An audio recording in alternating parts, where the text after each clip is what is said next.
Hi everyone, আসসালামু আলাইকুম। সবাই কেমন আছেন? আশা করি ভালো আছেন। আলহামদুলিল্লাহ।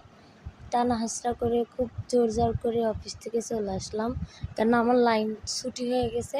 পরবর্তী অন্য লাইনে আমাকে রাখার জন্য স্যার বসে বলছিল, কিন্তু আমি থাকি নাই, চলে আসছি।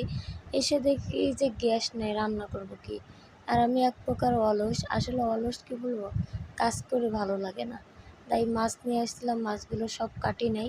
কিছু মাছ অল্প অল্প করে পলি করে ফ্রিজে রেখে দিয়েছিলাম, অল্প করে নিয়ে আর কেটে কেটে রান্না করি। আর আমি আজকে যখন চালু চালু আসছি, আজকে কয়েক প্রকারের রান্না করে রাখবো, যেন হলো পরবর্তী ডিউটি বেশি হলে হালকা পাতলা রান্না করলে হয়ে যায়।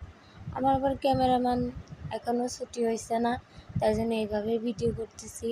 কেননা আমার সব কিছুগুলো আপনাদের সাথে শেয়ার করতে অনেক ভালো লাগে।